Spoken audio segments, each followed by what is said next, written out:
Welcome to our channel. We hope you enjoy our narrated stories. Well, this is clearly haunted. Mikhail. Kotlin reached around her husband's back to lightly whack her son on the back of his head. Knock that off. Mama? Callie called from where she stood next to the van, her tiny arms wrapped tightly around Lucky's neck. The poor golden retriever was dying to run around and explore, yet stood dutifully still to allow the 6-year-old to cling to her for support. Is it really haunted? No, Callie, Robert said, walking over to open the trunk of the van. Your brother was just making a joke. Isn't that right, Mikhail? Sure, not like this whole move hasn't been one big joke, Mikhail responded. He stuffed his hands into the pockets of his oversized jeans and hunched his back, looking for all the world like a prisoner, accepting his fate on death row. How long are you going to continue to mope, Mikey? We've gone over this. Moving to the country is a fresh start. Think of it as a chance to make new friends. Mikhail grumbled as he kicked at a stray dandelion growing in the middle of the dirt path. What was that? Caitlin asked. I said to stop calling me Mikey. I'm 16 now. You don't have to call me baby names. She smiled and ruffled his messy brown hair, which was in dire need of a haircut. Pretty soon, she would have to stand on the tips of her toes to reach the top of his head. 16 or 60, you'll always be my Mikey.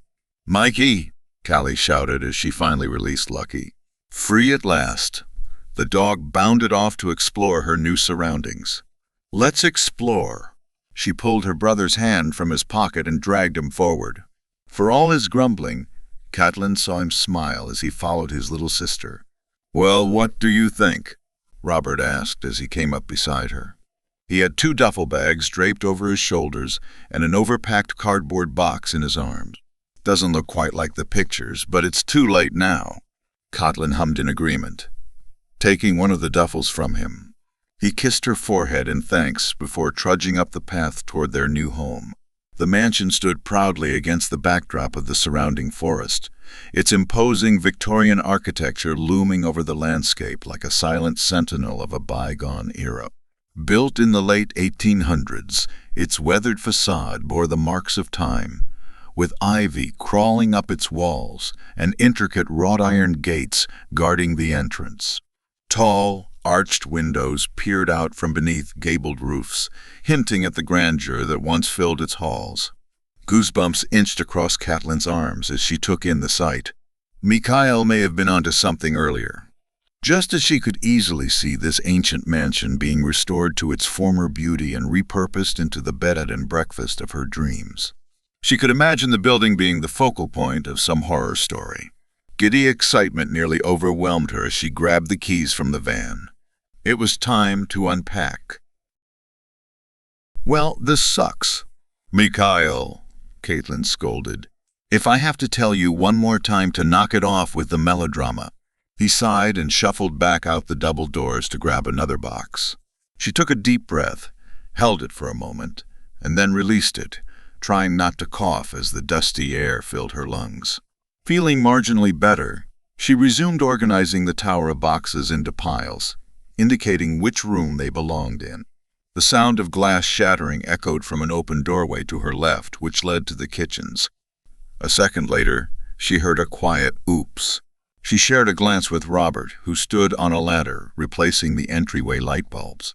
Callie, she called. What are you doing in there? Lucky dropped a box. Caitlin rubbed her temples and took another deep breath. Mikhail shuffled through the front doors carrying a small shoebox. He unceremoniously dropped it at the exact moment that a light bulb fell and shattered. Oops. Okay, Caitlin shouted, clapping her hands together. Callie, come in here, please. A moment later, she skipped through the kitchen doors, Lucky not a step behind. How about we take a break and play a game? Yay, a game. Callie cheered as Mikhail groaned. What about hide and seek? Robert suggested as he swept up the broken bulb. This way, we can have fun exploring our new home. Callie will just get lost. Mikhail deadpanned. No, I won't. Good point, Mikey, Caitlin said. In that case, why don't you two stay together for this first game? And since the game was Dad's idea, he can be the first seeker. After laying down a few rules, Robert covered his eyes and began counting while the rest went to hide. Though Catelyn went in the opposite direction from Mikhail and Callie, he could hear her daughter's excited chatter echoing through the halls. Inside, the mansion was a maze of forgotten grandeur and faded elegance. The entrance hall boasted a sweeping staircase, its once grand banister now worn smooth and chipped from use. Tattered tapestries adorned the walls, depicting scenes from a forgotten era, while dust-covered chandeliers hung overhead, casting eerie shadows across the marble floors. As Catelyn explored, she felt that each room held its own story. From the opulent ballroom, which she would repurpose into an event hall, to the dusty library lined with shelves of forgotten tomes. The mansion's history seemed to whisper to her from every corner, a haunting reminder of the secrets it must hold within its walls. A distant bark reminded her that she was supposed to be finding a good hiding spot. She slipped into a large linen closet that was thankfully free of cobwebs or rodents. Settling into the corner, she allowed her body to relax and her thoughts to roam. Catelyn sighed heavily and allowed her shoulders to sag, her head resting against the wall. She was so tired. She wished she could take a nap, just for a few minutes, and then get back to unpacking, figuring out utilities, getting the kids enrolled in school, and all the other joys that come with being an adult. But for now, she would close her eyes for a few minutes. Faint scratching jolted Catelyn awake. She hadn't meant to doze off. She felt like she had slept for hours, though judging by the light leaking through the crack under the door, it couldn't have been more than a few minutes. The sound of scratching came again, accompanied by the telltale squeak of a mouse. Biting back a squeak of her own, Catelyn jumped up and out of the closet. After ensuring she hadn't been nibbled on, she took a deep breath and leaned against the wall, the last of her panic-induced adrenaline fading. She first noticed that the light she had seen through the door was not from the nearby window, as she had initially thought, but from the lit sconces lining the hallway. That was odd. She hadn't remembered turning them on. Perhaps Robert had made his way past here while looking for her and turned on the lights as he went. Thankfully, besides a few broken and burnt-out bulbs, most of the lights in the mansion were in working order. She approached the large four-paneled window at the end of the hall and tried to peer through. The darkness of night on the other side was so oppressive that all she could see was her reflection. Figuring she had waited long enough to be found, she turned and headed back toward the entry hall. The entry hall was just as she had left it. A tower of boxes in the center with smaller organized piles spread throughout the space. There was no sign of Robert, Mikhail, Callie, or Lucky. Maybe they were still looking for her. Just as Catelyn began to call for them, she heard Lucky barking. It echoed faintly from the second floor, but she would recognize that sound anywhere. Anxiety raced through her as she registered the tone of Lucky's bark, which she used when protecting Callie from other dogs who approached too quickly, and she felt threatened. Catelyn raced through the labyrinthine halls, following the barks and snarls. Unlike before, the lights on this side of the mansion were not turned on, and every door was shut. Just as she thought she was close, she heard a high-pitched yelp followed by silence. Racing around a bend in the hallway, she paused, panting. A single door stood open a few rooms down, cold white light spilling through the doorway and into the hallway. "Lucky!" she called, her voice trembling from uncertainty and exertion. As her panting subsided, she heard the sound of running water. Gathering her courage, she peered around the doorframe. Inside was an opulent bathroom. Every surface was made of marble, including the sink and massive tub overflowing with water. Cursing, Catelyn rushed in to turn off the faucets, ignoring the water soaking through her flats. Once the sink and tub faucets were off, she noticed the water wasn't draining, even though the tub drain was popped open. Steeling herself, she reached into the cold water, unscrewed the drain cap, and felt inside for whatever was clogging the pipe. She shivered and gagged as her fingers brushed something soft. She pinched as much as she could and pulled free a large tuft of golden brown hair. The water began to drain slowly, so she reached back in, pulled a few more clumps from the drain, and then repeated the process on the sink. She paused as she approached the toilet to flush the hairy clumps, noticing her reflection in the massive gold-rimmed mirror. Her arms from elbow to fingertip were drenched in a startling red. Smears of crimson covered her shirt and jeans as if she had been splashed with paint. She blinked rapidly, but her reflection didn't change. Perplexed, she looked down at herself. Caitlin screamed. Red covered the floor, puddled in the corners, and stained the marble tub and sink. She backpedaled, dropping the wet pile of hair, which landed with a sickening splat on the tile. A clinking sound caught her attention, and she glanced back at the pile. Partially buried within the hair was a small silver pendant shaped like a bone with a single word engraved across the surface. "Lucky, Mama." Caitlin yelped and spun to face the door leading to the hallway. Callie stood just past the threshold, her face stark with horror as she took in the blood-stained bathroom. Her knees wobbled with relief. She reached toward her, ready to lift and take her away from the gruesome scene. "Mama, what did you do to Lucky?" The shaking in her voice nearly broke Caitlin's heart, and she stopped just inches from touching the girl, as her hands were still stained red. Callie's feet were already stained from the puddle she stood in, and the sight made her nauseous. "Callie, honey, where is your daddy? Have you seen Mikhail? What did you do to Lucky?" Callie screamed, her little hands balling into fists. Tears streamed down her eyes, but she wasn't looking at Caitlin. She turned, intending to grab a towel or shower curtain not stained in blood to wrap around Callie. Instead, she stared at a mangled lump of golden brown hair stained with red. "No," she breathed out.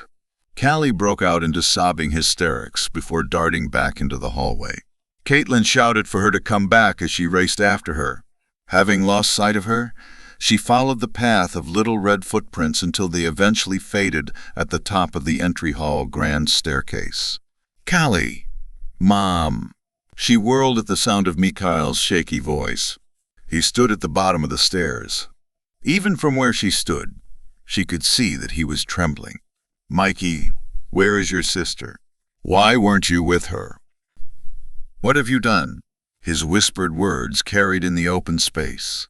Caitlin realized then that he wasn't looking at her, but at the ground, at the small body lying in a heap.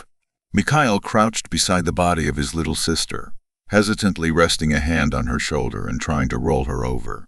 Her legs and one arm rested at odd angles, clearly broken.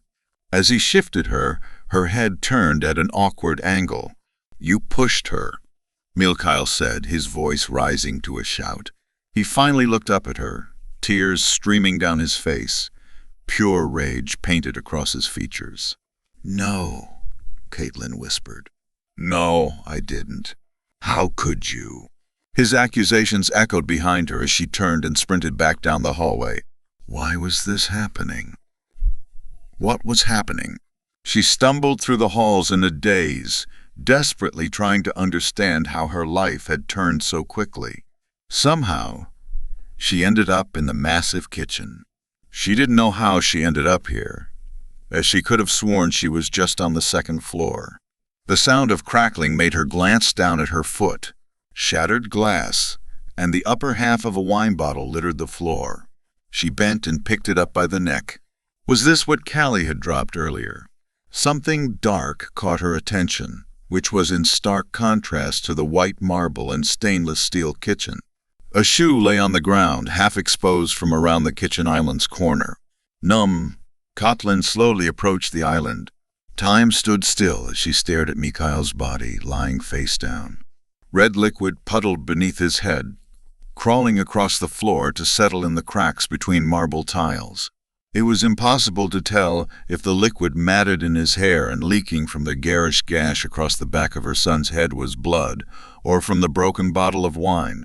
"Honey," Caitlin didn't react, not even bothering to acknowledge Robert's presence. "Sweetheart." His voice shook, and what part of her heart remained intact, shattered. Please, drop the bottle. Ah, the broken bottle. And her son lay at her feet, the back of his head cracked and bleeding onto the kitchen floor. This all had to be some sick joke, and she was struck with the desire to laugh and scream. She wanted to tell him that it wasn't her fault, that she didn't understand what was happening. But when she finally lifted her gaze from Mikhail's body to settle on her husband, the horror she found directed at her kept her mouth shut. What did it matter? There was nothing she could say that would convince him she was innocent. Not that she could blame him, as she'd react in the same way were their roles reversed. Something in the way she looked at him must have broken the last of Robert's resolve. Hands up in surrender, he slowly backed out of the kitchen as though he feared a quick retreat would trigger her to attack. Just before he disappeared from her line of sight, she saw him pull his cell phone from his pocket, no doubt to call the police. Caitlin couldn't bring herself to care. Whatever was happening here, she had to be the cause somehow. Maybe it was for the best that she was locked away. It wasn't as if she could return to living a normal life after this anyway. Not that she'd want to if given the chance. A wet sound, like raw chicken impacting a cutting board, came from the entryway, quickly followed by a loud thump. Caitlin watched the doorway, torn between her desire to make sure Robert was all right and remaining where she was. Numb. "Robert!" she called, weak at first, before clearing her voice and calling again. Step by shaky step, she left the kitchen and emerged into the entrance hall. She had felt her heart break before, but now her very soul crumbled to nothing as she took in Robert's prone form on the ground, a large axe embedded in his back. They didn't even own an axe. Her hand relaxed, the broken bottle slipping from her grip and shattering against the tile. The sound bounced off the walls and marble floor like an echo of madness doomed to repeat for eternity. Another one. You've gotta be kidding me. They need to just tear this damn thing down. Officer Johnson hummed nonchalantly, watching Abney, his younger partner, wrap a thick chain through the gate's iron bars and secure it with a thick padlock. The mansion sat just on the other side, standing sentinel over its forested domain. What happened here, by the way? It's always a family of four with a dog who buys this freaky place only to abandon it without notice. There was a murder a few hundred years ago or so. Apparently, the wife went nuts and killed the entire family before offed herself. Damn! Abney shivered, backing away from the ancient structure as though it would strike the moment he turned his back. How did she do it? She drowned the dog, pushed her youngest kid down the stairs, bashed in the oldest kid's head with a bottle, and stuck an axe in the husband's back. Then she hung herself. Abney's eyes went wide with fear. Don't worry about it. It's just an old story someone probably made up to keep kids from trying to sneak in. Let's get back to the station. Kickoff is at 6, and I want to make sure I get a good spot at the bar. As Abney nodded and headed for the patrol car, Johnson stuck a large for sale sign in the ground.